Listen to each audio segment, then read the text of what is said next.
ബബബന്റെ ഫ്രണ്ടിന്റെ മോനാ ആ പോത്തുംകുട്ടി.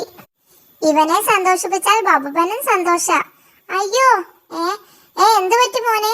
കുറുക്കനും കടയുമൊക്കെ തക്കം കിട്ടിയാൽ പിടിച്ചു തിന്നുമെന്ന് അച്ഛൻ പറഞ്ഞു. പിടിച്ചാൽ മാത്രം പോരാ, കടിച്ചാലേ തിന്നാൻ പറ്റൂ. മിണ്ടാതിരിക്കടോ. അയ്യോ, കുഞ്ഞുങ്ങളല്ലേ, ഇങ്ങനെയൊക്കെ പറയാമോ? സത്യമാ, കടിച്ചാലേ പറ്റൂ, അല്ലെങ്കിൽ തൊണ്ടയിൽ കുടുങ്ങും. അതല്ലടോ, ഇവനെ പേടിപ്പിക്കരുത് പ്ലീസ്. മാത്രമല്ല നമുക്കിപ്പോ വിശപ്പുമില്ലല്ലോ. മോനെ, വിശപ്പുള്ളപ്പോൾ കടിച്ചു തിന്നാൻ കേട്ടോ. പോയിട്ട് പിന്നെ വാ. അയ്യോ മോനെ, ഈ ചേട്ടൻ പറയുന്നത് കേൾക്കണ്ട. ഞങ്ങൾ തിന്നാനൊന്നും പോണില്ല. തിന്നാൻ വരുന്നവരെ ചവിട്ടി മെതിച്ചോളാൻ അച്ഛൻ പറഞ്ഞിട്ടുണ്ട്. അയ്യോ, അതൊക്കെ മോന്റെ ഇഷ്ടം. ഇപ്പോൾ പേടി മാറിയില്ലേ? ഇല്ല, എനിക്ക് ഒറ്റയ്ക്ക് നടക്കാനും പേടിയാ. ഇത് പൊല്ലാപ്പാവുന്ന ലക്ഷണമാ. സൂത്രമുണ്ട്.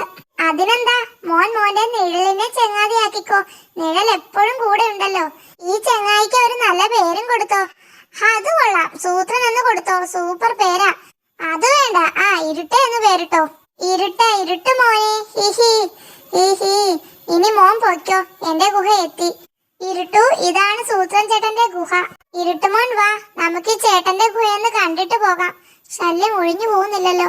അയ്യോ, ഇരുട്ടുവിനെ കാണാനില്ല. കുറുക്കം പിടിച്ചു തിന്നോ? ഹേയ്, അത് ഇരുട്ടായത് കൊണ്ടാ.